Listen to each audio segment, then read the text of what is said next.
What's up, Analogers? This week, we put our money on the Crimson Blur and talk about Waluigi's place in the competitive Mario Tennis meta. We also go really in-depth on some newly discovered Yoshi frame data shit. So. Some would say too in-depth. Some would.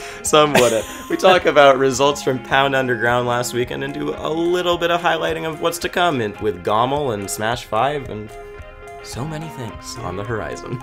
Enjoy.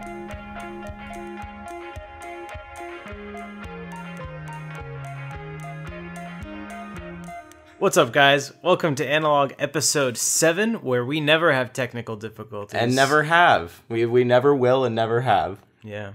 That's the best joke we could come up with this time. Sorry. Long-time listeners, you'll appreciate that one. Yeah. Jesus. There's our technical difficulty. I just spilled water. Well, you're going to spill water all over the mic and the computer, so this episode might never make it online. We shall see. But in any case, I'm Rishi. I'm Zane. And, yeah. Yeah, well, it's a little bit of a down week again. After our big Smash Summit week last week, this time we got Pound Underground to talk about. We'll preview Gama, and then we'll see where the road takes us. We'll just go deep into the rabbit hole. There's some Yoshi information I want to talk about. That might occupy the entire latter half of our episode. Yeah. We'll see. So I guess the biggest thing that happened was Pound Underground. Mm-hmm. Which I'm still feeling the effects of since I only slept 2 hours. Yeah, you mentioned that when I was on my way over. I got back home at like 1 a.m. last night, and then I ended up falling asleep by like maybe 2.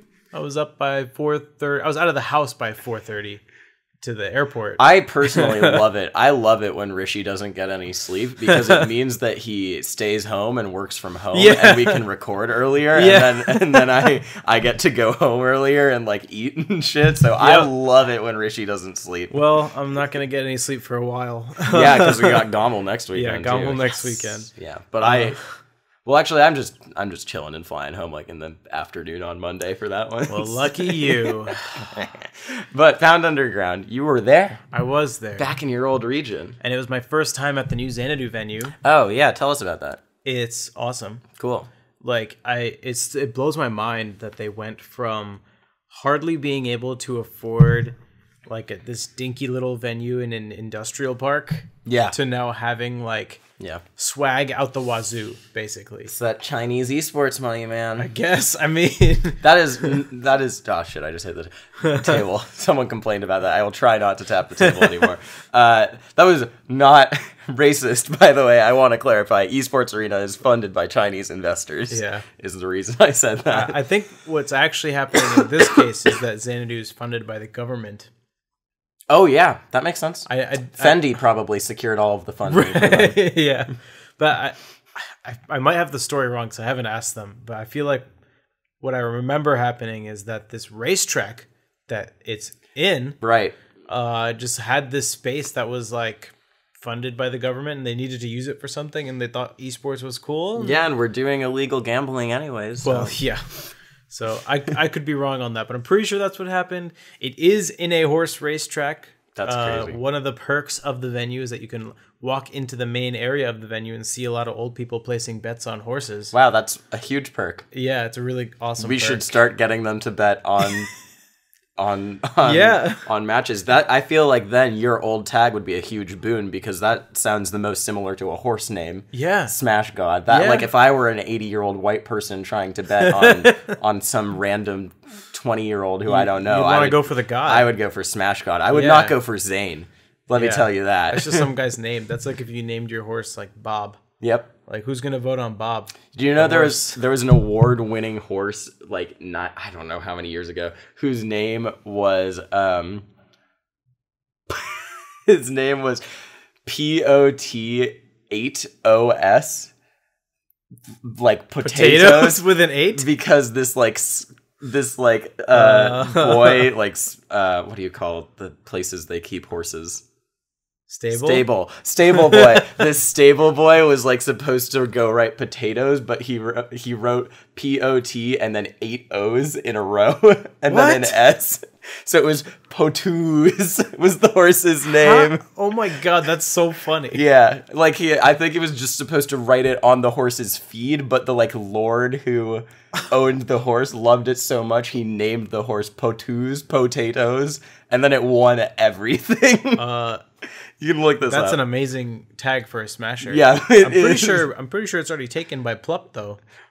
Pluplu, right? Yeah. I mean, he uses the potato tag sometimes. Oh, you're right. PT. Oh my god, you're right. Yeah. I wonder if it's in reference to that horse. I legit did not realize until now that that's potato. Yeah. I always thought it was some weird. No, man, it's potato. Oh my god. I mean, I haven't seen him use the potato tag in a while, but maybe it's time. No, he used it really recently. He used it at Summit. Wait, really? Yeah, he used it a bit at Summit. Oh. Yeah, I remember because I was like, oh, I haven't seen that in a while. Well, now you guys know the whole story. Yeah, I hope it's that horse that he's doing it for. You know what? Some of the horses that the old people are betting on, they're not even at that horse track. Like, there's screens of other horse races. Like, we didn't see any horses while we were there over the weekend. We just saw old people betting on horses that they were looking at on TVs that were horses in other places. I'm actually just thinking what smashers have the best horse tags now. The Real Thing is a good one. I think that's a good, could be very much an actual horse's. Yeah, I feel like Junebug would be a good horse. Ooh, Junebug's a really good one. Yeah. Junebug's a good one. They're usually like multiple words is the thing. Yeah. Horse tags. They're always so... I have you know what the sickest horse name would be? Huh? The Crimson Blur. Shit, you're right. Can you imagine this horse with like a reddish mane? And it's just called the Crimson Blur. Oh my god. If you're listening to this, please tag Blur on Twitter with a picture of a nice looking horse. Someone please make it. Can this be our first fan art? Get the Crimson Blur trending on Twitter. With a horse. Oh my god. Please tag us at analogcast on Twitter. And on our personal Twitters. Yeah. I want to be privy to this information. If I ever have a horse and I'm putting it in a race. Crimson Blur. You know absolutely. It's going to be called the Crimson Blur. 100%. Wow. Yeah. All right. We solved that one. Yeah, we definitely solved that. Pound Underground. Yeah, it was it's definitely like a sick venue. Yeah. The space is great. They have like really nice like production lighting. Yeah, I saw that. They have the esports arena shot is what I think of it as, where the two TVs on a stage together. Yeah, with like the eagle eye. Yeah, exactly. Yeah. It's definitely sick. They have like the production room is its own room. Like the door is closed, and Vince, who does the VGBC production a lot of the time, like he gets to just chill, in the back room. Without getting distracted. And there's actually a speaker on the stream setup where he speaks to us and hears us. Oh, that's awesome. Yeah. So it's really easy to know when we're ready to stream. Because that's cool, and the crowd can't hear that or anything. It's just like local speaker right there. It's just a local speaker. That's fucking sick. Yeah, it's literally like that's really cool. next to the Wii. Yeah. I'm glad, because VGBC has always sort of been like they have big aspirations, but people have felt like... I feel like everyone thinks of VGBC as being a little bit just like hindered by spaces and technicality and stuff, So like if any like stream company or local like deserved this kind of space, it was definitely the VGBC boys. Not that I'm biased at all. No, you would have no reason to be. They definitely did not, try and buy my affection by giving me a bunch of more free VGBC stuff this weekend while I was there. Oh man. But yeah, they also had like a big back room at the venue that they don't usually have access to, but they got access to for this tournament. Awesome. And that's a good sign. That shows that along with them just like offering it up because they needed something, that shows that the people who own the place like want them to succeed, right? Yeah, that's definitely. Cool. And yeah, I mean, hearing Plank talk about it and post on Facebook leading up to the event, like his idea was really to just have an event where people can come hang and play as much Melee as they want. So the vision he had was like an attendee can walk in and there will be an open setup for them to play on if they want to. Yeah, I saw them advertising spectator passes like when the tournament was in full swing already, and I thought that was cool. Yeah. Yeah. So they definitely achieved that. There were a ton of setups. Cool. And yeah, it was a good time. A lot of East Coast homies Tri-State, North Carolina, a little bit of Midwest, and of course MDVA. Yeah. And then the results were interesting. I mean, at the top it was really funny because everyone's made this joke already, but it was literally winners finals, losers finals, grand finals of the cave. Yeah. Last week. If you guys missed out, check out twitch.tv/VGBootCamp this Wednesday because the top 3 are all going to be there again for the weekly. It might play out exactly the same. And literally, Zane graduated from college this past weekend. Yep. He missed his graduation to go to Pound. And Lot and Junebug are both just chilling until they start school. He missed his graduation to I know, yeah, I know. That's questionable. Yeah. What do his parents think about that? I don't know, man. I wouldn't have done it myself. I would never have done that. Yeah. I graduated from Columbia here, and I see people, all my friends who are a year younger than me are graduation. Tomorrow is class day, actually. I'm going to that, and it's just blue robes everywhere. Yeah. I don't know, man. I mean, I get why he wouldn't go because he's graduating from Virginia Tech, and my school has a blood rivalry with them. So I get it, Zane. It's not that nice over there. You didn't miss out on much. Also, he probably made a hefty chunk of change. He did. Yeah. He certainly did. Yeah. But yeah, like they're actually, all 3 of them are actually going to be attending like 2 locals a week for the rest of the summer, essentially. That's crazy. So you can see them at the cave and at Xanadu basically every week now, which is crazy. I kind of just assume that like when someone becomes like gets to the top of MDVA, they just like stop entering locals because that's what it's been in the past. But we saw how that served Shootout. Yeah. So not to throw any shade, but I had some discussions last week with Plank regarding the seeding of this tournament. And he was pretty gung ho about putting Chu at first seed. At first seed? First seed. So I thought you were gonna say like third seed or something. No. First seed. So I had a couple of gripes with a few things that happened. Round robin pool is cool. Like get people as many matches as they can. Cool. But the issue was that the round robin pools didn't directly feed into bracket, and they were planning on doing a reseed. So we didn't know what the bracket was going to be.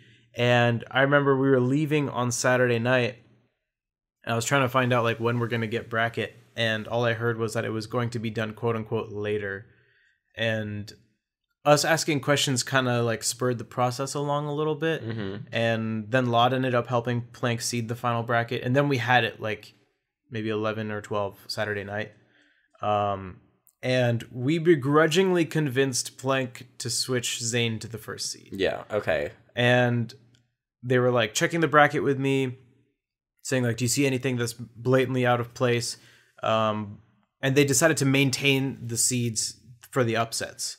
So if an upset was made, you would take that person's seed rather than getting reseeded as a 1 seed or reseeded as a 2 seed. And I think that's the proper way to do it, to maintain the seeds. Yeah.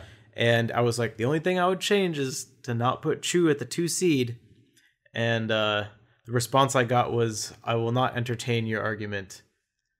And I said, okay. Wow. I mean... And then what did Chu end up placing? 17th? 13th. 13th, okay. Yeah. Still not what you want to see from him. And lost to 2 of MDVA's resident Icy Slayer Foxes.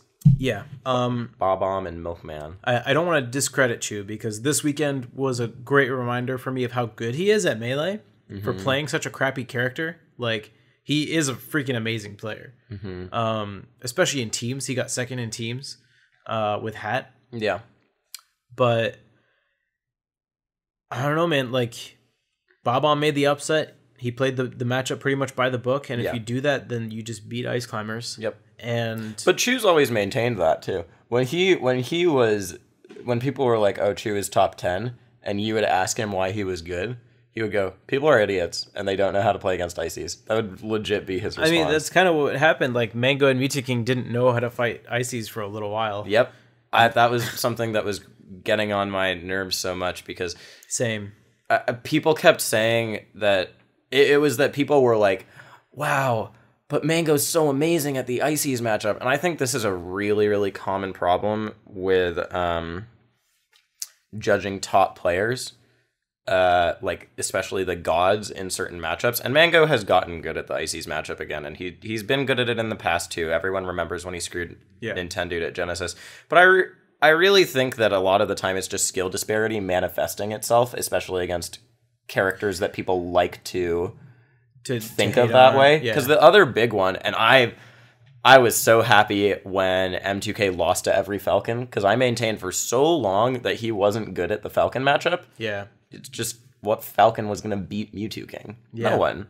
Yeah. No Falcon was going to beat Mewtwo King because the best Falcon was fucking barely top 20. Yeah. That's a good point. Not even. So when he lost to Falcon because they started getting better, it made a lot of sense to me. Yeah, it wasn't like there was some sort of like matchup breakthrough. It was just that they got better. Yeah. Yeah, I can see that. And it's a matchup that works out that way too, where Falcon's punish game hadn't been optimized at all yet, and M2K didn't have to work hard at all to win. Yeah, and that being said though, if there's one character where it's easy to lose if you forget how to play the matchup. That's true. It's Ice Climbers. Yeah, yeah. Because against Falcon, like you're still fighting him the whole time, but if you forget what to do against Ice Climbers, you lost a stock. You lose your stock. And then you lost a game. And I can tell you this firsthand because I lost Ice Climbers for the first time in a year and a half. Yes, you lost to Sharks. Yeah, I got bodied by Sharks. Yeah. And Sharks had a good run. And like I lost to Diz at Genesis 4. And after that tournament, I decided to like completely redo how I approached the Marth Ices matchup. And then I beat every Ices that I played, which included like Nintendo, Chu, and Army. Yeah.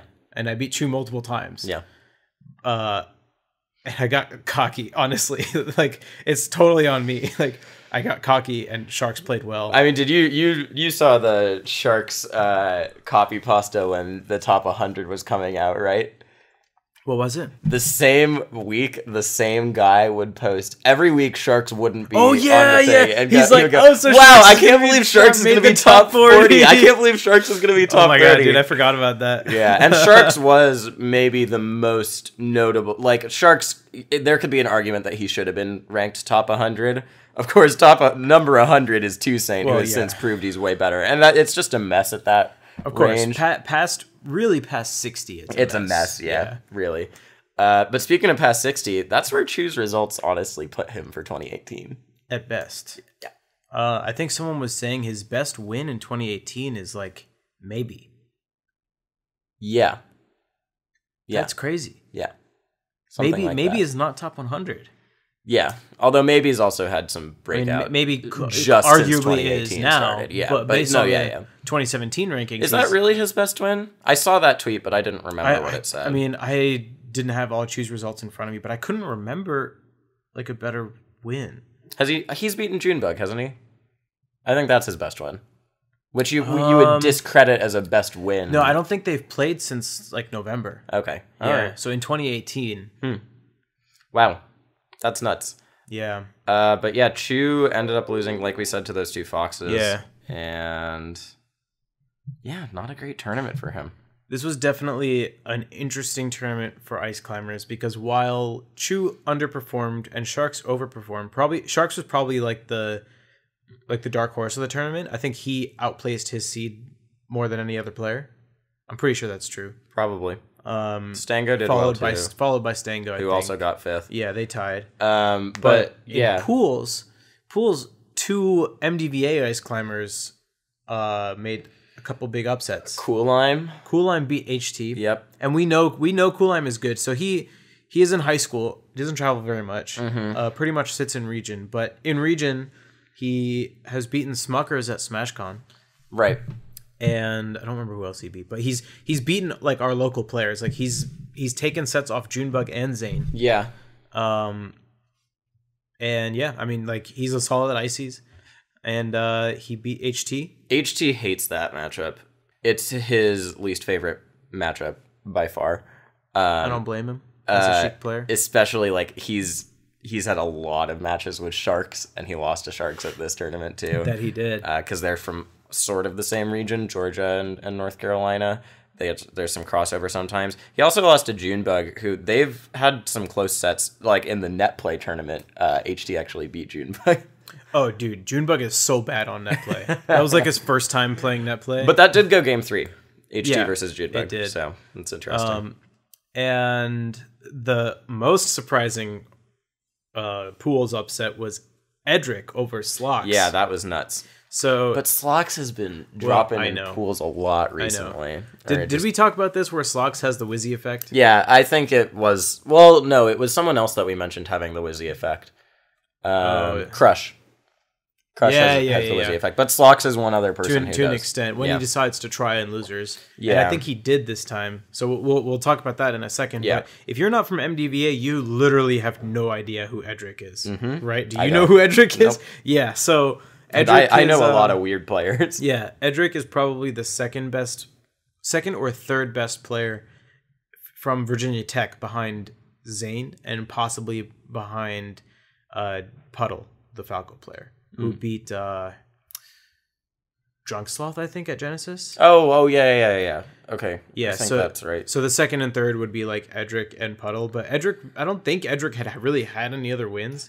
He notably beat... I do know Edric from the crew battle. That's what I was going to say. Yeah. He ended the Virginia Tech versus William & Mary TMG crew battle by beating both Juicebox and Mom, who are PR players in MDVA. Yeah. Juicebox has been like top 15, maybe top 10 at some point. Yep. And Mom was basically Laud's disciple for like 3 years with Peach. Yep. So clearly a good player. Beating Slox is no joke. Where'd Edric end up though? He got 17th. 17th, losing to Kaon and Sharks. Kaon is really good against Ices. Kaon also, I want to talk about Kaon. Oh yeah, we'll talk about Kaon. Kaon is, oh my god. He's the crowd favorite, man. Twitch chat loves him. Kaon versus Laud is the set of the tournament. Set of the year. Oh my god. Man. I rewatched that today. It was so funny. So funny. Kaon's up being at Laud. Yeah. But Kaon is having his breakout right now very silently, I think. Yeah. He's been a solid fox with some notable upsets for the past 6 months, year or so. And then recently at every regional tournament, he's doing a little bit better than people expect him to. Inch by inch, he's making some upsets and going further than people expect him to. So his it looks like he didn't get a lot of upset wins, but he beat Milkman, which you could argue is an upset. Yeah. And I guess I think he just beat Milkman to get 7th. But I mean, and he beat Edric. Right. Okay. So this is what happened. The bracket. Edric took Slox's 6th seed. Yeah. And then it basically came down to like, and then I'm getting so confused now. Milkman ran over. Milkman Kaon was in losers. Yeah, but Milkman ran over Chew in losers and probably played Kaon in losers. And for anyone who's surprised that Milkman beat Chew, I can't remember the last time Chew beat Milkman. It's been several sets in a row. Go watch. Oh no, actually, okay. Go search the Pound 2016. Sorry, Pound 2016 VGBC VODs. Because there's a section there where Webbs and I were commentating, and it was the worst commentary block I've ever had in my life. Not like I commentated bad, but Webbs didn't either. Webbs was sick. I wasn't feeling great. And then Gimmer gave us like 4 matches, and then we're like, okay, we're out of matches. So we just talked for 30 minutes and filled dead air. Are you serious? And all that happened for that 30 minutes is Milkman and Nintendo went up on stage and just started playing friendlies, because this was right after Nintendo had gotten 96th at Genesis because of Milkman. Yeah. And Milkman won every single fucking friendly. Yeah. He's amazing at that matchup. Dude, the MDVA Foxes, besides Jerry, who no longer plays Fox, they all know that matchup. Milkman, Chillin, and Red are all really good against Ices. Yep. And kind of makes sense, right? They grew up with Chew. Chillin's last good tournament performance was at Genesis Red, and it's because he got to beat DizKid and Chew in a row, and he got 5th. Yep. That was his dream bracket, 2 Ices. And if you ask him what to do, he says drill shine. I think he played Toucan also. Really? Yeah, I think he might have played Toucan too. That's so funny. Yeah. And then Sharks got 5th. I mean, Sharks, his losers run was HT, me, and IBDW. IBDW also good against ice climbers. Yeah, generally, but not a specialist in the matchup. Yeah, not like Milkman or Chillin' or Red. Yeah. And then he goes up 2-0 against Junebug. Mm-hmm. And Junebug finishes his download. Yep. And reverse 3-0s him. And asserts that this will be the cave finals. Yeah. What was it? Well, that was to get to Moon. That was to get to La Luna. Yeah. Dude, I really wanted Junebug to beat Sharks to get revenge for me. Because I was salty at Ice Climbers, even though Sharks is like a super nice guy. So. He's really, really nice. Yeah. He's also, he laughs like all the time when he's playing. Yeah, and it's really, really funny. I love that all the good Ices are like hardcore nerds and they're all like really nice. Yeah. It also makes it a little harder to deal with losing to Ice Climbers in a way. I think it was also, there was a tournament recently where I forget who it was, but some Ice Climbers became the only Ices in the world with a positive record on Kobol. Really? What tournament was it that Kobol was playing at recently? I saw Diplomatic Toucan comment this I'm not sure. On some Facebook comment because he's a huge Ices lover. But I'm going to try. I'll see if I can find that during the break and bring it back. I forgot that Sharks in bracket in winners lost a plank. Lost a plank, yeah. That's crazy. He lost to two MDVA Sheiks to get fifth. Yep. So I should say that a lot of what Junebug was doing against Sharks was literally what Plank told him minutes before the set. And I could see him in the first two games trying to figure out how to implement those things. What sort of stuff? Like crossing up the shield and F-tilting. Oh, okay. And Plank is like, he literally can't do anything about F-tilt. Like, he might roll, and then he would roll, and then Junebug would jump away and get his needles. Yep. And then every once in a while, you would get an F-tilt, pop one of them up, and then he would just forward air and separate. And then you could see his punishes got cleaner over the set. But dude, I thought it was over because he's going to have to win 2 games on FD. Yeah. And in the past, he's gone Ganon. He told me before the set he would go Falcon to fight the FD climbers. Yeah. And then you saw him hover over Falcon. Yeah. And I knew there was no way he was going to take the set if he didn't stay Sheik. And then he switched back to Sheik and I popped off. I was like, yes, there's still a chance that he can win the set. And then, of course, if you guys didn't see the pop-off, there was a big pop-off. It was huge. Yeah, it was really cool. You can hear the whole crowd. Because Sharks has the NC crowd, too. Yeah, exactly. Behind him the whole time. It was a really hype set. Like, it was cool. It was really loud. It was a good, like, regional friendly rivalry moment type thing happening. Yep. And then Junebug 3-1 La Luna. Yep. And it looked like a Sheik Marth set. I don't know. It looked like he knew how to edgeguard Marth better than Plup. Better than Plup. Yeah, exactly. It looked more like what we were expecting. Yeah, I was. And then I had dipped out at this point. I didn't see Junebug Laud. Yeah, so June this season with Laud, I think he's like 1-10. Yeah, that's what I thought. Yeah. If he had beaten Laud, there's actually a decent chance of Junebug winning this tournament. How crazy would that be? You think so? Yeah, I think there's a decent shot. Interesting. I think so. Junebug and Zane played a good amount of friendlies at this tournament, and Zane had the edge from what I understood. But it wasn't like domination by any means. So Fendi tweeted out, and this is because, you know, everyone has been talking because of the commentary at Summit about how, you know, Laud actually has the head-to-head record on Zane. He beats him more often than not. Yeah. And then Zane sort of just won. Yeah. He 3-0'd him. 6-0'd. Yeah, he's 6-0'd him. Yeah. It was not close at all. And I saw Fendi tweet out that, you know, Zane, the Summit level up is real. Zane's just on another level than everyone now. Yeah. Do you think that's true? Yes. So I actually meant to tweet this out earlier today. I haven't felt in a long time that there's been a clear number 1 player in MDVA. Well, you guys rotated between top 3 like 3 times. It was Junebug, Laud, and then Zane, right? Yeah, and then me somewhere in the mix. Middle, like, yeah. Usually at like 2 or 3. Yeah, exactly. And one of them would go down. Yeah. But even before then, like when Chu was having really strong out-of-region results, he still wasn't dominant in region. Oh, yeah, totally. And nobody else who had the number 1 spot, you know, Chillon or Red, was ever that dominant to the point where it was like really clear that this person is number 1. Yeah. But what's more telling to me is just looking at the gameplay. Like, not even looking at the results, but you can tell that, like, Zane is... He's in his own tier at the moment. So you think it's just that June was really on that day, or... I think that of all the players at that tournament, the best chances of beating Zane would have been June, followed by me.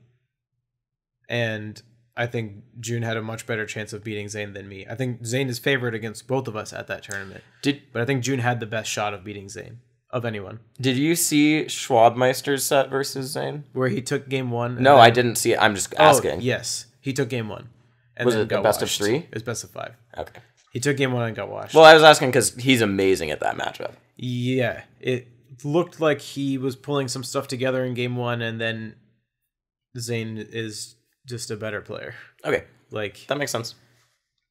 I mean, I mentioned this last week where, like, I have a good sense of when people are seeing how good Zane is versus Zane actually making a significant level up. And, like, for any of you guys who aren't sure, he leveled up. Like, there's no question in my mind. This is so interesting that this whole section here with Shark, Stango, not IBDW because he is ranked top 100, right? Mm-hmm. He got ranked. But Kaon, that's like a who's who of people that I think are guaranteed to get top 100 next year. I think Kaon is top 100. Is he? Yeah, I'm pretty sure. Wow. SSBMRank Kaon, let's look it up. Oh yeah, 91st. You're right. Yeah. Okay. Well, anyways, the 2 fifth placers, Stango and Sharks, are literally actually my 2 top picks to be top 100 next year, who are not 100 right now, and maybe as the 3rd person. I would agree with that. Yeah. I think they've all got pretty strong resumes at this point. Stango is guaranteed himself. Stango's gotten so much better, man. He's amazing, dude. I remember when he was still lawn chair. Yeah, same. I remember like the Meta Knight profile picture on Twitter. Yeah, exactly. Yeah. Yep. The Real Thing also put on a little bit of a show. Yeah, but let's shout outs to Fendi for... Yeah, Fendi beat him. Fendi'd him. Fendi was worried that if we reseeded, then Fendi would get like the bottom 1 seed and the top 2 seed, so he'd fight Slox in round 2. That wouldn't be terrible for him. It wouldn't be terrible, no. It's like one of the better matchups he could hope for, right? Yeah. Or it was like Slox or HT. I might take Slox over that. Slox keeps losing to Marth. For Fendi, of course. Yeah. I mean, Slox did lose to 2 Marths at this tournament. Yeah. You know, Slox was my first bracket match at this tournament. Yeah. I'm the one who had him in round 2. So I was like, I can't warm up in bracket. I have to warm up for bracket, like seriously, because my first match is a top 50 player. But then Fendi ended up he got some pretty hard bracket matches, I think, and didn't go his way. Yeah. You know who else actually I remember? If you go to the next page, Vortex was the unfortunate recipient of Chudat getting knocked into losers, which is really sad. Because he definitely could have placed a lot higher. Vortex also, as far as I know, historically not the strongest versus Marth. No. Having gone down to Stango. Yeah. Vortex would have been, I guess, of a lot of these players in like the top 32, top 40, whatever range, Vortex would have been one of my picks to like make a bigger run. Yeah, I agree. Yep. Sure. I'm looking at the other names and Vortex sticks out. Vortex is definitely the one out of there who I think would be. And then Fendi, he lost to MOG.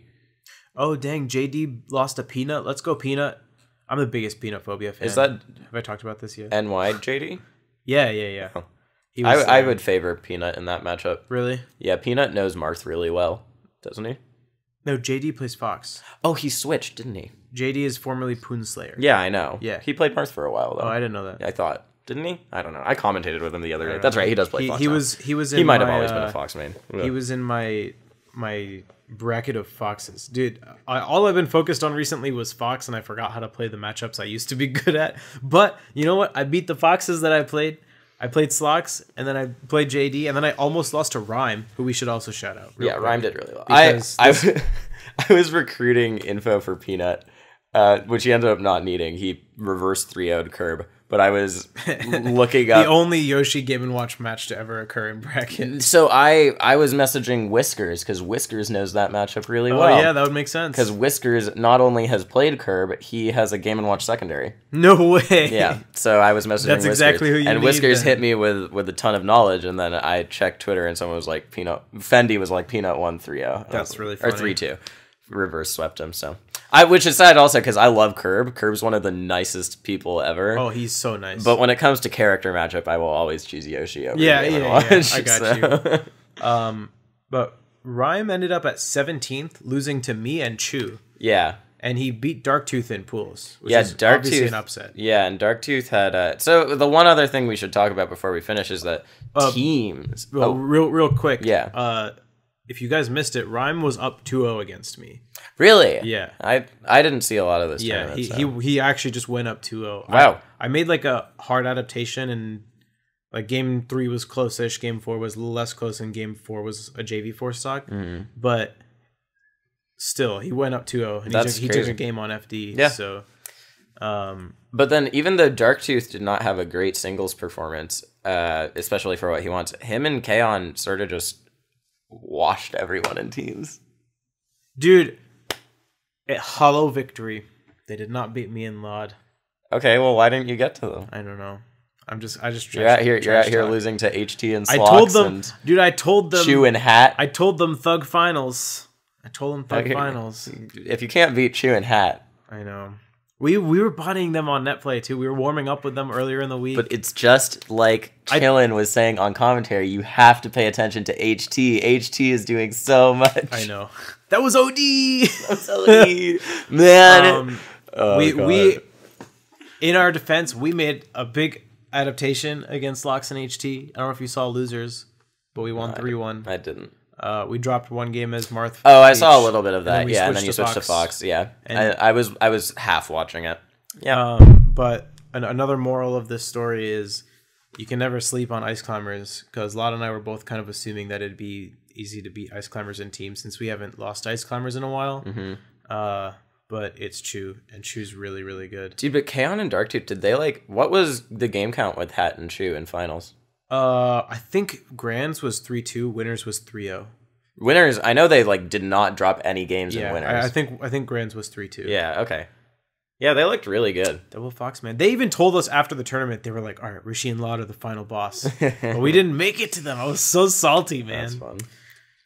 Well. But that covers Pound Underground. We found a lot to talk about. Yeah. I think we should take our break right now. Yeah, we'll take a quick break. All right, catch you guys after our sponsors. Shout outs. Yeah.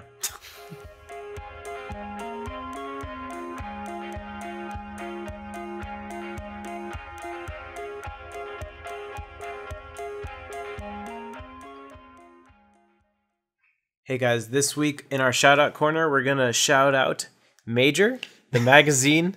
This is if you're not getting enough plugs from us about our own things, well, here you go. It's a zine, Rishi. It's not a magazine. Sorry, it's a zine. Yeah, sorry that I'm shouting out something I make this week. Please, if you do want us to plug your content, don't just email us and be like, plug our content. But if you want to talk to us about what you make, you should do that. And we might shout you out. Have a conversation with us. Yeah. Let us know what you're about. But also, just sorry, I haven't had a lot of time to look through some of the emails I know we've gotten. But volume 2 of the zine that Marco and I, Oates and I, put together is going to be coming out this weekend at Gama. And it will also be online at Issue, which is ISSUU. But you can find us on Twitter at Major Zine. And it's a zine featuring a lot of art, commentary, writing just by people about the Smash scene. I'm really proud of what we put together. We're in full color this time, which is full color, which is pretty cool. So yeah, pick up an issue if you're going to be at Gama, and if not, check us out on Issue. Yeah, check it out, guys. Thanks.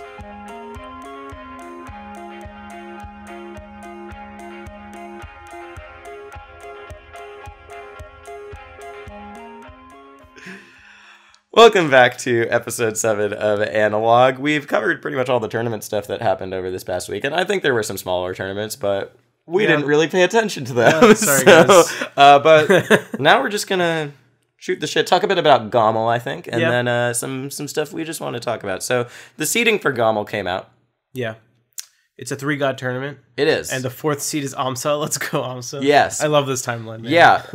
This seeding is interesting, actually. Yeah. So Tafo released so I'm going to read out the top 10 seeding to you guys, just for reference. It's Hungrybox, Plup, Mewtwo King, AMSA, Axe, Wizrobe, Zane, SFAT, Crush, and then Lucky. Now, Tafo made a tweet a while ago where he put the records of 4 players. You know, Tafo will put, like, stats with no names down. Oh, yeah, I know what you're talking about. And so he put a tweet of 4 players' records out and said, how would you rank these players? Mm-hmm. And almost the only thing people universally agreed upon was that player A should be ranked higher than everyone else. Now, the 4 players were Zane, Axe, SFAT, and Wizrobe. Player A was Zane, and pretty much everyone thought he should be ranked higher than everyone else, but Zane is seated below Axe and Wizrobe at this tournament. Well, the thing that you didn't take into account in your assessment is legacy. And as we know, legacy is highly important when it comes to ranking. But that was for all of 2018 is the thing. So it was sort of it's actually, go find that tweet, because I spoiled a little bit who player A is, but I don't even remember the order of the other players. Me neither. And those sort of things are always really fun to look at for me, because it exposes how you actually think about players. And what that exposed is that Zane had the worst record in like versus 6 to 10 players, I think, or versus in some category where everyone else did really well. But against the gods, against the top 6, he's so much better than everyone else. Zane's weaker record might have been toward like the 11 to 25 range, or like the 26 plus range or something like that, because he has some losses outstanding there. He's just really clean against his peers in the top 15, I guess. Yeah, but it makes you think about how what we value in terms of we value top 6 wins so much higher than everything else. Yeah. As we should, honestly, in a lot of ways. I mean, considering just how good those guys are and how absurdly consistent they are. Yep. I have to say, I was hoping for a little more variation in these matchups that we're seeing in the top 8 seeds. Mm-hmm. I'm positive that at least somewhere along the line we'll see an upset from some of these lower seeds. I mean, just to give you an example, like the 18th seed is PPU. Yeah. Like, there's a lot of good players going to be at this tournament. The 25th seed is Rishi. I know. Not even seeded to get top 24, man. Hopefully I can make it there. Hey, man, Fendi's not even seeded to make top 64. Are you serious? Let us know. I actually might play Fendi. There's no way Fendi doesn't get top 64 at this tournament. I agree. Let's go Fendi. Hippo is the guy seated above him. I don't recognize a large number of these players in the top. Anyways. But, I mean, the top 8 matchups are like HBox, SFAT, Plup, Zane. I mean, well, that's hype, but we just saw it. Yep. Mewtwo King, Wizzy. We see that a lot. And AMSA Axe for the third time, dude. We've seen it twice already. And also, it's just, I mean, I agree with putting Plup above Mewtwo King. King, same. Summit was amazing, but Mewtwo King did get a good bracket for him, definitely. You had to look at the wins. Plup still has the wins on HBox. Yeah, exactly. But I want to see, dude, I want to see Zane fight AMSA and Axe, first of all. I think just switching Zane, like moving the Zane Wizrobe Axe thing would have made things so much. Do AMSA, Zane, Axe, Wizzy or something, or... Honestly... Like put AMSA Zane, 4 and 5. AMSA Zane Wizzy Axe is not the correct. Well, no, then you get it. Sort of sucks for Axe, anyways, because Axe has played all these people a million times, so none of them are interesting. Axe M2K we've seen a ton. Axe Plup we've seen a ton. Axe HBox we've seen a ton. So yeah, probably Zane Axe Wizrobe would be interesting, because then you get Wizrobe versus Plup, which I don't think we haven't seen in a while. We would get like Axe HBox. We'd get Axe Crush actually. Oh, yeah. Which I'd really be interested to see. Right now, it's SFAT Crush, which I'm less interested in seeing. Because I feel like we saw that recently. Yeah. I don't know. Who knows, man? There's a lot that can happen in this tournament. I mean, I'm actually in that little quadrant of the SFAT Crush part of the bracket. And then, really anything can happen. There's a lot of players that can make upsets here. So... I mean, we're not going to harp on Gama because it's going to happen, and then we'll talk about it next week. Yep, exactly. There's not that much to talk about. It's sad. It's a little sad that it's not as big as it's been, like, in terms of the gods going. Really wanted Leffen to come back. Yeah, that would have been cool. But he's preparing for DB Fighters Summit. So yeah, the Summit of Power, man. That's the reason. Just wait for the special episodes, featured episode of Analog DBFZ edition. We'll start a side cast. We'll rip off from Bad Melee even more. We'll change our logo to, instead of like a GameCube controller, it'll just be Dragon Balls. I think I'm actually really briefly, I'm really excited for that tournament because we've gotten very few chances to see the top people in that game go up against each other. Dude, Dragon Ball FighterZ is going to be the greatest spectator fighting game of all time. I semi-disagree, actually. Really? Yeah. What's more hype besides Melee, obviously? I find a lot of other fighting games more hype. I think BlazBlue Cross Tag is going to be really interesting. Okay, but here's the thing. Imagine you're in Evo Sunday Arena and the father-son Kamehameha comes out and all the fathers get with their sons and they aim their Kamehamehas at the stage and then the lights go blue and Leffen wins the tournament. Yeah, that'd be amazing. No, I actually think that's my dream. I think I think DB Fighters looks really cool, but my reason for thinking it's not actually going to be a great spectator game is very simple. So I think that initially when people see it, they think it's really cool. Yeah. And it is actually I really like the way DB Fighters is built out in terms of game design, in that it's very accessible at a certain level. It's more accessible even at the like more advanced level most fighters have. And then there's a lot of complex neutral interactions and stuff and assist stuff underneath. Right. But one of the downsides of having that first level of like true competitiveness be accessible is that every combo looks the same in DB Fighters, aside from 16 or like 21 loops that are now I'm sick of out. watching 16 combos anyway. Yeah, so am I. But every combo is, I can see that, essentially the same. You learn the same combo tree and you know like 8 different characters combos. I mean, the bread and butter for every character is an same. aerial magic sequence. Like it's with a jump canceled light thrown in the middle there. Yeah. And the graphics of the game are amazing. Yeah. But you do notice when watching it that everyone is doing the same thing. Yeah. The game's going to get pushed more, and it's going to become less of that, and that's what I'm really hopeful for. Yeah. Especially because they've been patching it pretty frequently. And we're getting more and more new characters. Yes. We just got Broly and Bardock. Yes. And we're about to get Fused Zamasu and Vegito Blue, which I'm really hyped about. Yeah, so, but that's just my main issue with it, is I'm watching, and especially all the Saiyans, like, they look the same. Yeah.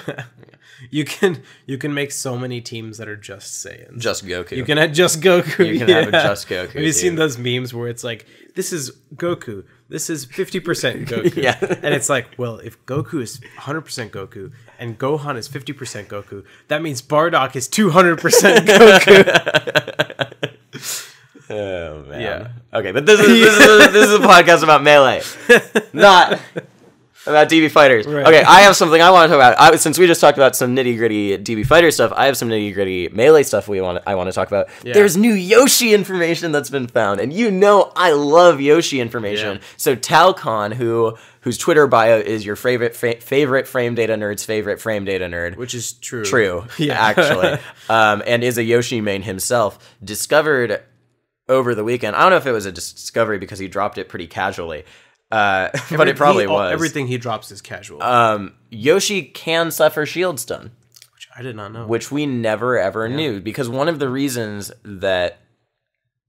Well, no, that's not actually true. So Yoshi becomes invincible during his guard-on animation, and this is what enables parrying to work. Yep. Because it effectively actually works the same way that his shield does, in that when someone hits Yoshi's shield, they receive hit lag, but Yoshi does not. Yes. And being invincible is the same thing. If the attacker receives hit lag. Yeah. So it's like when you come down from the angel platform and someone hits you, they have hit lag and you're invincible. Yes, and that's different from intangible, which is where both people have hit lag, and like the person who gets hit also has hit lag, and I think that's like ledge dash makes you intangible. Yes. Oh, okay. So when someone up smashes you when you ledge dash, there's hit stop, as you would call it in other fighting games, while the up smash hits you, you just don't take any damage from it. So you don't get frame advantage from being hit while you're invincible. Intangible, sorry. Invincible as you do. Yeah. But what people have discovered, what Taokon discovered is, so Yoshi cannot jump out of his guard-on animation if an attack hits his shield. And this has been known for a while.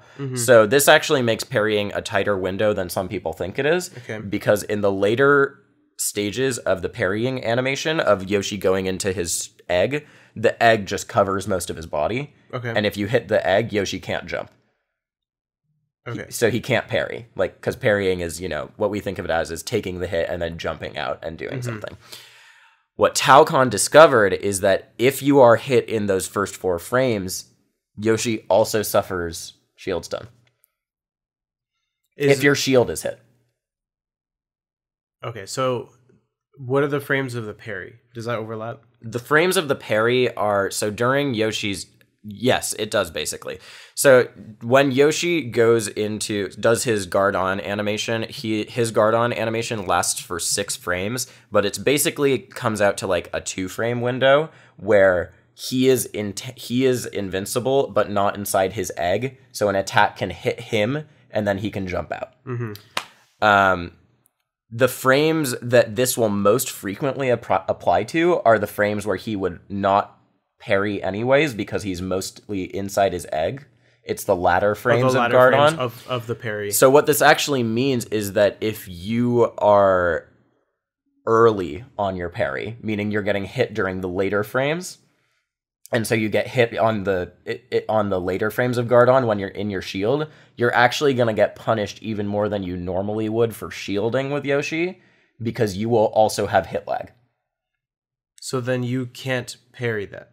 No, you can never parry if it hits your shield. It's not because of the hit lag. Actually, maybe it is. Maybe that's something we haven't even discovered yet. So are you saying that if I hit the last frame of Yoshi's parry guard on, when he's putting his shield on, then he can't parry me? Usually, yes. That's just because if an attack hits his shield, then he can't jump. But the reason for that might be the thing that Taokon just discovered, which is that he has hit lag. We've known for a long time. What are the practical implications? The practical implications are that actually missing your parry is worse for you than missing your parry by a few frames will punish Yoshi players more than just shielding, because they will have hit lag. Oh, whereas a regular shield will have no hit lag. Yes, exactly. So that they can roll out. Yes. I mean, effectively. So basically, if you mistime your parry, you are at frame disadvantage. You might have to roll later. Yes. And if you're just already holding shield and I forward or Yoshi's shield, you'll roll instantly. Yes. Or, well, even more impactful, if you're trying to parry from a platform and you want to have the option to shield drop. Yes. So if I fair, that's how. So that's how Taokon's GIF showed it. Okay. Is he had a fox shine. And so the thing is, we've always known that if it hits the shield, Yoshi can't jump out, right? Yeah. So he had one Yoshi do an analog shield press, which starts the shield a few frames in, and then one Yoshi do a full digital press. And one Yoshi got hit on the 4th frame of the guard-on animation. Right. And one Yoshi got hit on the first one. And the shield stun they got differs. That's crazy. It's actually different too. So if you're hit on the first frame of guard on, the shine works. Usually Yoshi could parry on that frame, but because of the shine working and it being a full digital press, it still hits the shield hitbox. So let me try and summarize for people who haven't do not have an intricate knowledge of Yoshi's. Of Yoshi's frame data. Yeah. So this is my approximation of this. The first thing, in case you missed it, one of the important aspects of Yoshi's shield is that there's no hit lag typically. So if Yoshi's shielding on a platform and you are Fox and you run up and you nair it, he will basically be able to do a shield drop up air like on frame 0, like whenever he wants. Which is amazing. It's an immediate counter hit, and it's not a parry. It's just shield dropping out of your shield. And because Yoshi doesn't take any shield stun, he can do it instantly, whereas other characters have to wait until the shield stun is over. So the timing for your shield drop depends on what you get hit with. So if Falcon knees your shield, you have to wait a little longer before the shield drop's going to come out for you to punish. Yes. But if you knee Yoshi's shield, it's going to get punished the same way you're gonna punish like a weak Fox Nair. Yeah. But the impact of this is if you knee, if Yoshi tries to parry knee, and Yoshi misses the parry by like 2 frames. So if the parry is on like the last 4 frames of Yoshi's shield activation, essentially, then Yoshi's gonna suffer the shield stun of the knee and have to wait to input the shield drop. So the shield drop will come out later. Yeah, it's just the first. So Yoshi, one thing that's weird about Yoshi is that the time it takes him to get the time that his shield animation takes is longer than any other character by 2 frames. And so I think Talcon said it's only during those first 4 frames of it being on when this will happen. Last 4 frames? First 4. Okay. The first 4. So frames 1 through 4 of his animation is when it'll happen. And then frames 5 and 6, if Yoshi's getting hit then, he's not going to be able to parry anyways because, so that solves what I was thinking about earlier. It's going to hit his shield, and if the move that Yoshi is trying to parry hits his shield and not the intangible Yoshi hitbox, he just can't jump anyways. So what's the frame window for Yoshi to successfully parry something? 2 frames usually. 2 frames, Yep. Okay. So basically, the impact of that is that mixing up your aerial timings on a Yoshi attempting to parry is stronger than we thought. Yes. Because you can force Yoshi into shield stun. Yes. Which actually, I'm thinking about, like, what else you can do. Like, if you force him into shield stun, you could threaten, like, knee gentleman. You could do potentially aerial shine or aerial grab. It is very, very little shield stun. So is it less than it's still less than normal. Oh, okay. Yeah, well. So it's not a huge difference. It's actually on the first it's pretty it's pretty much not a huge thing at all. And I just care about it. This is the weirdest thing about it. So depending on which of those first 4 frames he gets hit. No, don't tell me. The amount of shield stun he gets Why? differs. So if it hits his shield on frame 1, he gets 4 frames of shield stun, or maybe 3 frames of either 4 or 3. But if it hits it on frame 4, he gets 1 frame of shield stun. And most of the time, you're probably going to be hitting it on frame 4. It'll only because if he's doing it on frame 1 or 2, he probably got the parry anyways. Okay. So my ability to absorb Yoshi frame data has reached its limit for today. Moral of the story is if you're not a super nerd, pick a different character. If you're fighting against Yoshi, just don't pay attention to anything Whiskers we said. is the least nerdy person I've ever met. Just do drill shine. Whiskers does not know any Yoshi frame data at all. I know way more about Yoshi than him. He plays entirely based on feel. Okay, all right. And he's just a genius of Yoshi. Right, if you like not being able to jump out of your shield, play Yoshi. I was even messing up in my explanation, which I know doesn't make for great podcasting. Sorry, guys, but I love knowing shit about Yoshi. It's my one marketable aspect as a commentator. I'm not good at this game, but I can tell you that when Yoshi super armor something, it's not a fucking parry, it's just double jump armor. Thank you, yeah. Let's not get into that anymore. Hey, people who are setting up commentary blocks in the future for tournaments this year, there's a Yoshi player on the come up named Amsa, and you probably need someone who knows what they're talking about when it comes to Yoshi. And so far, experience has shown there's only one man for the job.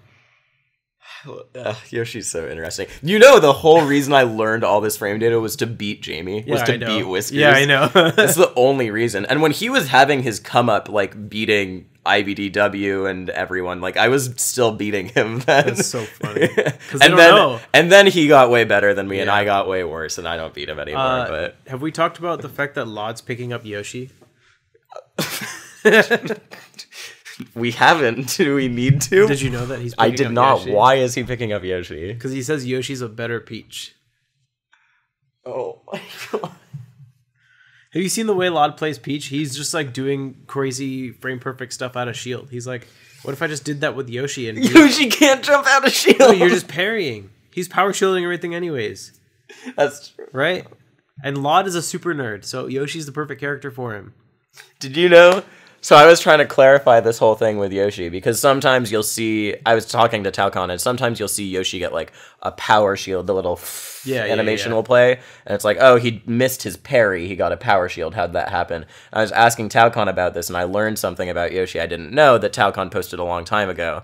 So you know how sometimes when Yoshi does not, he's like, he didn't power shield, but he'll get the power shield animation. Yeah, just randomly. Is it a stored power shield? Yeah, it's a stored power shield. Yeah. Yeah, I didn't know about that at all. That actually happened in Milkman versus The Real Thing this past weekend. Really? Yeah, because Milkman was just holding shield, and he got hit, and it was a power shield, and I was like, what?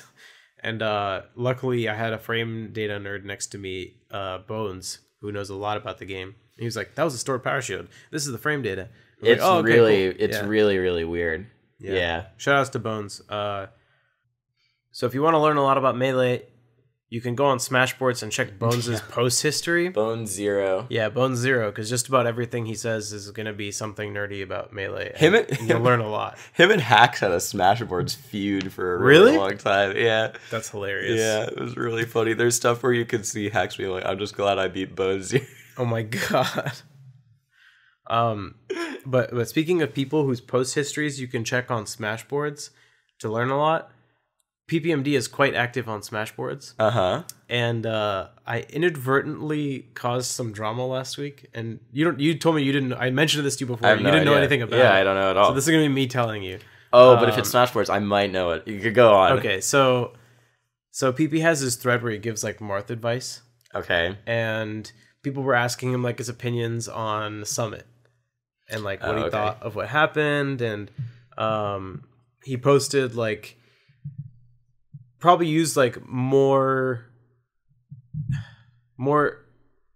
intense language than he meant, but he used like the phrase "hollow victory" for the spectators to describe like Mewtwo King's first place. Is that why you were calling Kaon and Darktooth the hollow the phrase victory? Was in my mind. That's really funny. And he said something about like Mewtwo King's opponents were playing bad or were named Zane, something like that. Like he was going in a bit, and he was like he also used to describe like the gods at the moment. He used the words complacent and lazy. Wait, complacent and lazy is like a meme from Ping Pong, the animation. I actually it's one of the characters. I think so, something like that. Okay, well, in any case, so I'm watching Phil's stream last week, and he's just like doing analysis. Mango's in the chat, and Mango happens to be linking just random videos of him like styling on PP from like for film sessions. Yeah, from like several years ago. That's great. And I was like, hey, did you guys see this? And I linked the post, and we're talking about how like PP still, talks about stuff and is involved with Melee and like thinking about Melee. And Phil starts reading the post, and he's like, oh damn, like PP's going in. And he's like, when is this from? Like several years ago, 8 years ago? And I was like, this is from Monday, like the day after Summit. And I thought that'd be the end of it, like, whatever. Haha, PP trash talked a couple people. But I was naive in thinking that someone like linked it to Armada's chat. Armada was just like, oh, like whatever, I don't agree. End of story there. Like right, Armada's not a dramatic person. That sounds about right. But then like someone posted on Reddit apparently. Jesus, I didn't see any of this. Yeah. So then I go and I check the thread, and I didn't see it on Reddit, but I looked at the Smashboards thread, and I just saw someone say like, why is this thread getting so many more views than usual? And then someone replied like, oh, I checked Reddit and now I understand why. And then PP was like, oh, sorry, like I shouldn't have said those things, like I was in a bad mood. I shouldn't give my opinions so bluntly. And then someone was like, oh, I took the Reddit thread down, like it's okay, like whoever originally posted it. And that's the end of the story. Nothing like over dramatic, but like PP doesn't want to give his opinions now. Yeah, and I felt a little bad that fault. Like I didn't think it'd quite go that far, but we should know at this point that if something could possibly spur any drama, someone's going to post it to Reddit or social media somewhere.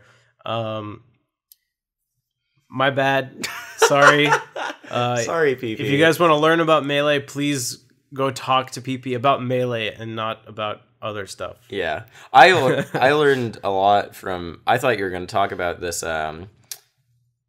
Falco thread that PP used to run with Mogwai, who was a real old school Falco. I recognize the name. Yeah, so Mogwai was one of those third tier, second tier Falcos, but he's also the guy who's screaming in M2K versus Shizwiz. Game 4. Game 4, one of the greatest games of all time. I'm gonna just keep screaming into the mic like I've been doing. That's him. Yeah. And that game is like a very integral part of Melee history. Him and Haz, actually, New York commentator, I commentated with one time. But Mogwai, really great dude, used to run that thread with PP, and he went on to be a game designer at Riot, and now he works at Wavedash, and he works on icons. He's really cool. But that thread, at one point, they had to purge it of all the non-esports language.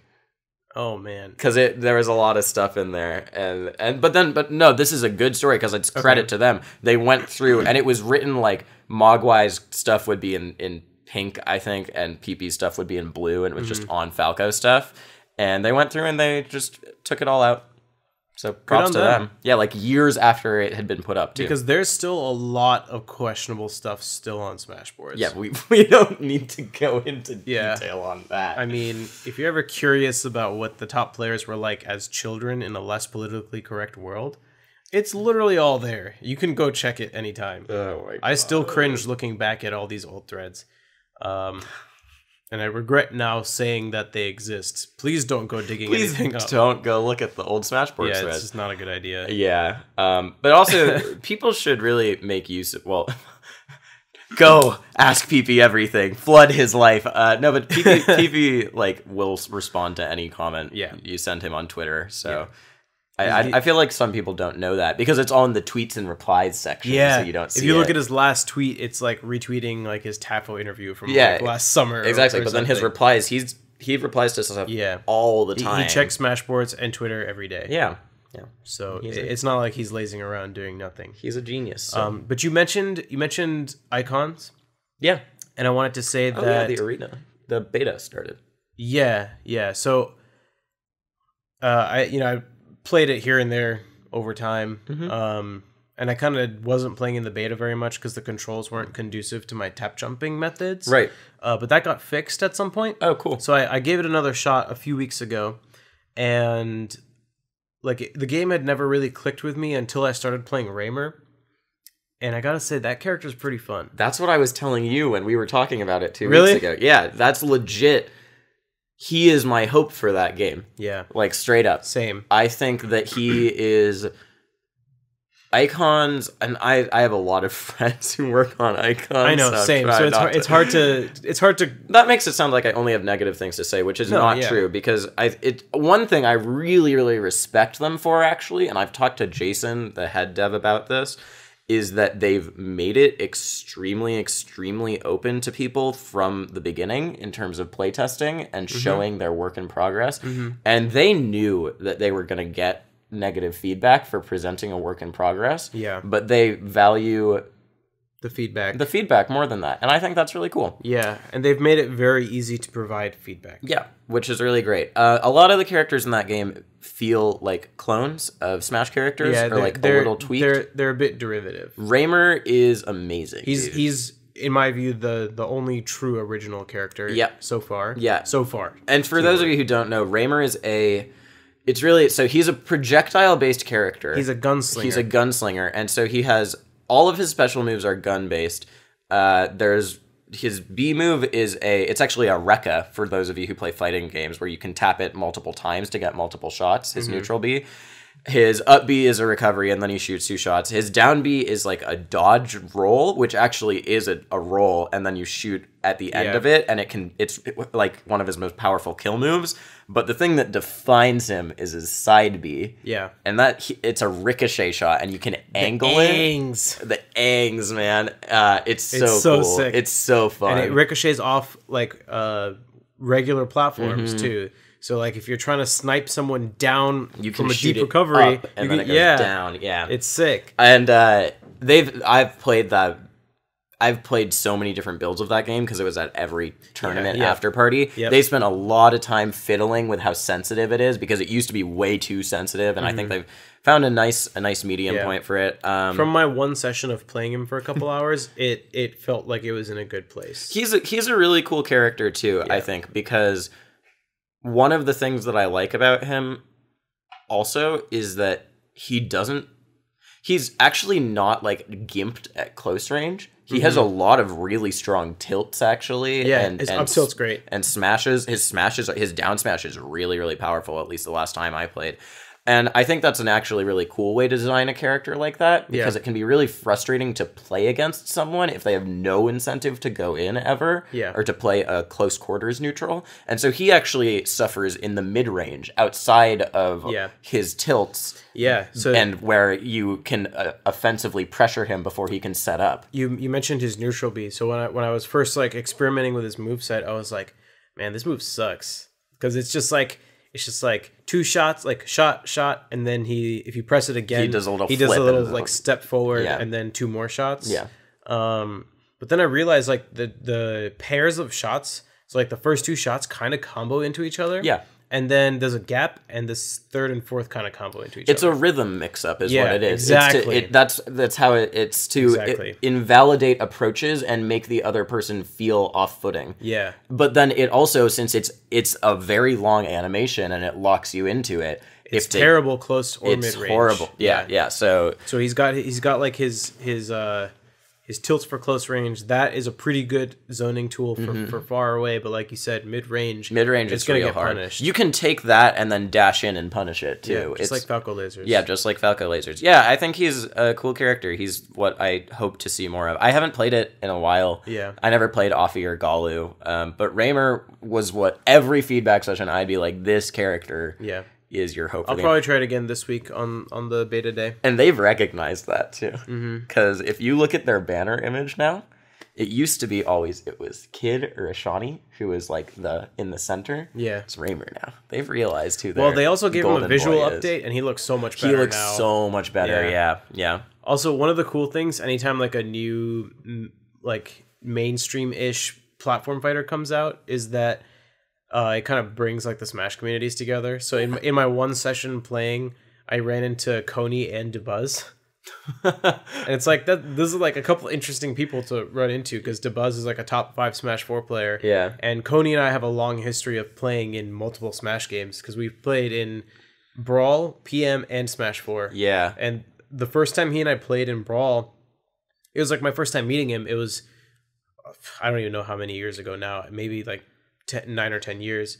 But it was like game 3, like last hit, and he was like sweating, and he's like, he ended up beating me, but he was like, man, like you're so good, like you got to keep playing. And then like since then, we always had really exciting sets. Coney's I really like Coney, and he's a really interesting figure in Smash. Because I think, so, you know, a lot of Melee players just write off Smash 4 commentators or whatever, because like, oh, not our game. Coney's a very unique breed of Smash 4 commentator, and that he's really just a PM expat living in like in refuge in another country, basically. Like he's just there because he doesn't have anywhere else to go. Not to say Coney is an amazing commentator. He's one of the best. He's one of my favorite commentators. He's a great commentator. But I also know that he's said he personally doesn't play that much Smash 4. He doesn't find it super fun to play. Yeah, he loves commentating it. He just, when Smash 4 was like on the come up for a while, he was just playing Mii's. He was playing the Mii characters, like trying to learn how to play them. Yeah, and I know he's really excited for Smash 5 because of that. He's one of my picks to be like a mainstream Smash 5 commentator, because I think those commentators have to be able to adapt to different like gameplay scenarios, because and able to like make cohesive the narratives of players from different game backgrounds. Yeah, and I mean, he's still a mainstream Smash 4 commentator. I'd say he's like one of the most popular Smash 4 commentators. I mean, but like him, EE, and TK, they're the blast zone, right? And I think like all of them will be really good picks to be able to bring together the narratives of Melee and Smash 4 players for a new game. I think a lot of the people... It's so interesting that a lot of the Smash 4 commentators have their roots in other games. Like, I mean, those 3 are all PM. like as their real, where they started really like being like a big community figure. Yeah. And then D1 is Melee. Yeah. And those are, I think they're all gonna bring some wide series knowledge. We didn't even talk about the Smash 5 invitees. Oh my god, that happened last week. That did happen last week. We forgot to talk about it. Let me pull up the list real quick. I'm pretty sure we know who it is off the top of our heads, but just in case. Yeah. Wait. Let me. It's Mango, Plup, Lucky. Come on, you know. Armada. Yeah. And then it's who is? It's Mr. R. God, I'm blanking on the rest of them. I got them. It's Mr. R. Come on, who won the last one? Oh, MK Leo. Is Zero invited? Yeah, he won the last one. Oh, okay. Mr. R, MK Leo. Yeah, that's right. It is. Mr. R, MK Leo, Zero, and I know it's not Nairo. It's not Void. I'm actually forgetting who it is. Larry. It's Larry. Oh, it is? Right? Are you sure? No, maybe I don't know why not. I can't find... All these are links to the video. All right, There's this no has tweet. To be it, right? It might not be Larry. Oh my god. I don't think it's Larry. Abadango. Yeah. That's right. Yeah. Okay, yeah. so my first thought was how cool it was that 5 of the 8 competitors are international. Yeah, that's awesome. That's amazing. Yeah. A very global view from Nintendo coming into this. Yeah. And 2 of the 3 US players are Norwalk. How about that? Representing the USA is Mango and Lucky, and then Plup. Oh. So, I just realized why Lucky's invited. So people have been a little bit like, oh, a little weird, Lucky's invited, which is not paying equal attention to the fact that Abadango has had a really bad 2018 by and large, and is like honestly lower in the Smash 4 rankings than Lucky is in most Melee rankings, like relatively to the field. But it's understandable. M2K is, you know, big. Hungry Box is big. People are like, why aren't they there? My understanding was that everyone who got invited placed like top 5 at like Genesis this year or last year. Yeah, so, something like that. Yeah, that makes sense. I also am I allowed to talk about this? I think I am. So I did a lot of interviews at Genesis that played before Top 8 with all of the players. Yeah, I remember. One thing I also did is I was talking to some Nintendo. They're not going to watch the podcast. So I was talking to some Nintendo. Don't tell anyone we're talking about this, guys. I was talking to some Nintendo representatives about possibly about filming some stuff and having them use it, and you know, having work from there on out. And that never panned out, but I did film the stuff for them. And part of the stuff, so it was with all the top 8 people, and what I was asking them was like, how did you start playing Smash? And Joey's answer was, and I know they looked at it, and the first one I sent them was Joey's, and they loved it.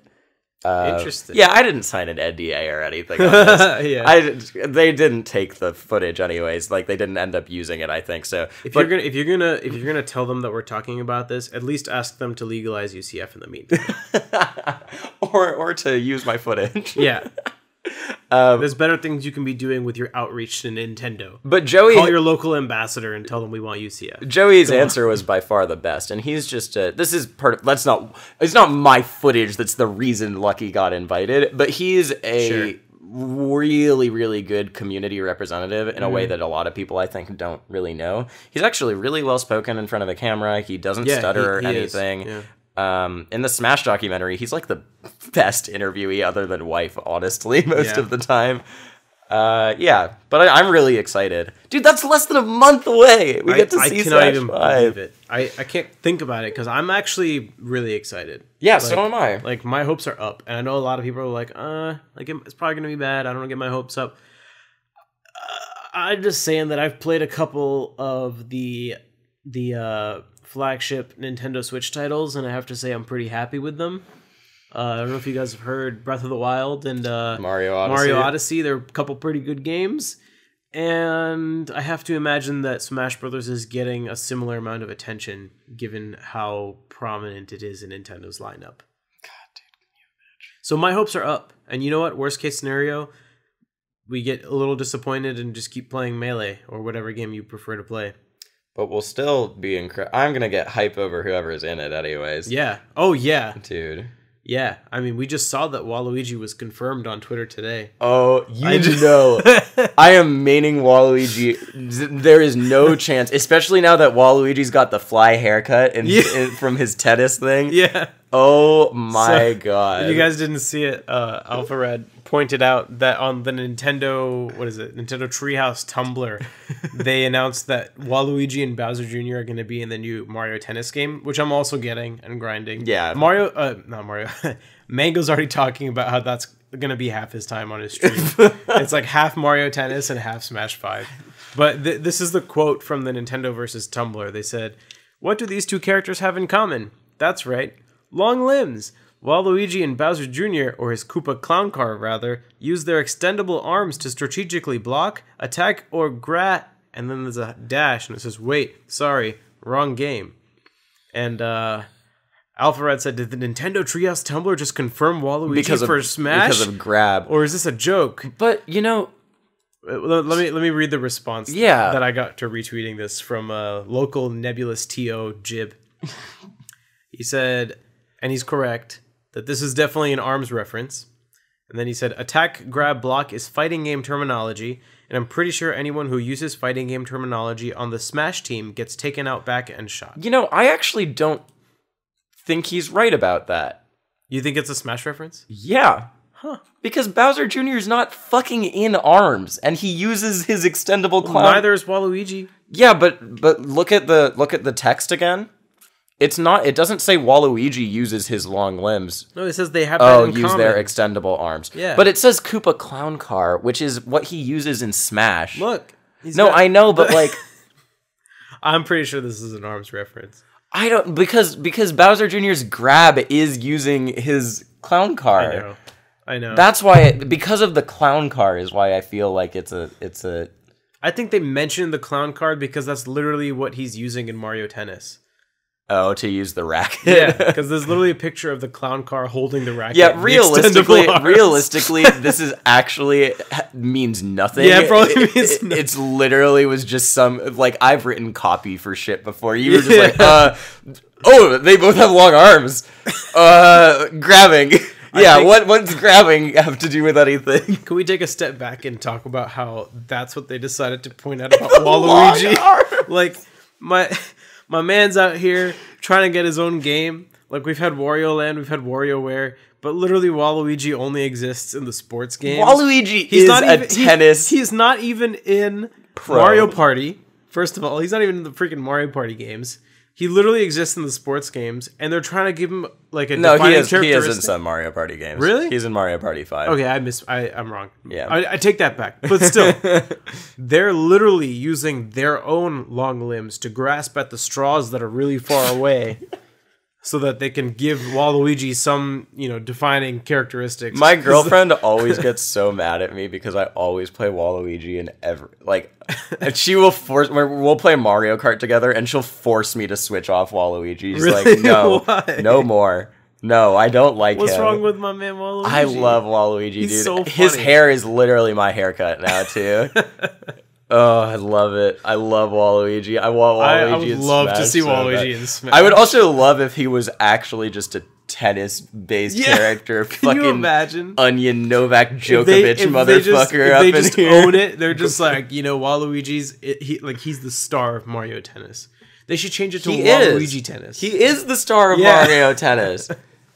Did you ever watch that Polygon video that was ranking all of the Mario sports games openings? I didn't. Just the opening sequences. I think I know which one you're talking about. It's the one with like Waluigi and Wario, and there's like the trophy and something. It's for Power Tennis. Power Tennis. The opening to that game is it's amazing. Dude, I loved Mario Tennis Mario Power Tennis. That game was freaking awesome. It's so good, dude. There's some sleeper hits. Mario Superstar Baseball is so... I never actually played that one. Dude, it's so cool because it's like an RPG overworld map. Really? And you go between the different kingdoms, which is different baseball stadiums, and you have quests that you have to do for shit. That's awesome. That is great. Mario Strikers, Endgame TV is like run by a bunch of people who used to play Mario Strikers competitively. Full circle real quick. Coney was one of the best Mario Strikers players in the world. Really? Yeah. You know who else was do you know Burble from NorCal? No. Burble from NorCal he's like 19.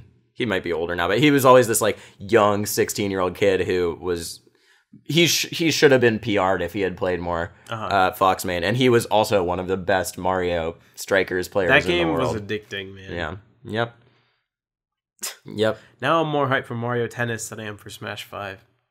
Well, if Waluigi is in Smash 5, then we can just play Mario Tennis in Smash 5. You get 2 Waluigis together. Imagine if you like hits a tennis ball and the other one can volley it back and forth. Yo, teams? Teams, though?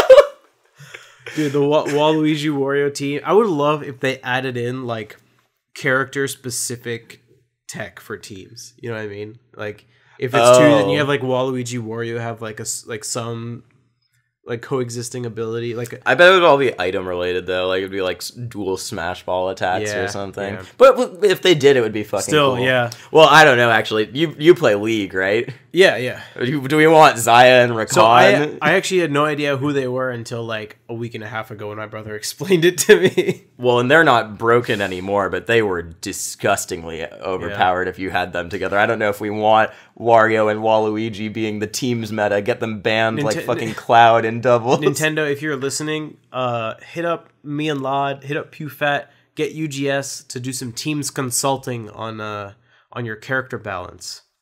Yeah. You know? Well, I will say, when before Smash 4 had developed to be, because Smash 4 became so much more interesting in the past 2-3 years it's been out, like it became way better. But when it was a boring game, the only Smash 4 I ever found interesting was teams, because people in Smash 4 were figuring out really elaborate team combo setups really early on. Did you see me and Lod play teams in that game? I did not. Did you know we got 5th in SmashCon? The first one? I did know that, actually, because I was looking at your team's results recently. Because I'm commentating teams at Gama, and I saw that as I was browsing through. You know what team we used at that tournament? It was Peach Robin. Yeah. That's weird. Just imagine Peach and Robin hitting one opponent back and forth, and think about how many hits it takes to kill them. It's like 3. It's not very much. That's gross. Peach's up air in that game is ridiculous. Well, Peach's forward air is like a kill move at like 80. Yeah. And then Robin back air is... Yeah, all of Robin's aerials. They kill easily. If he hit them back to me and they're like 80, I just up air and then they die. As long as you have Levin. But, Smash 4 teams was hype until Cloud. Until Cloud came around. Yeah. Yep. I think that does it. We are so far over our running time. We successfully went down the rabbit hole. Oh my god, that was fun though. Yeah, that was fun. All right, thank you guys so much for listening. As always, this has been Analog. I'm Zane. And I'm Rishi. And you can follow us at Ipengu, at SmashGod with a 0, at analogcast on Twitter, analogcast on YouTube, which is youtube.com/c/analogcast, analogcast@gmail.com, and iTunes, and SoundCloud. Yeah. And next week we'll be talking about Gama. Next week we'll be talking about Gama, and we'll both be there, so you'll get our that's right, dual first-hand experiences. Yeah, there was a bunch of Gama stuff I wanted to talk about today that I didn't get to say. So I'm sure we will have more than enough to say next week. Yeah. All right. See you guys. See ya.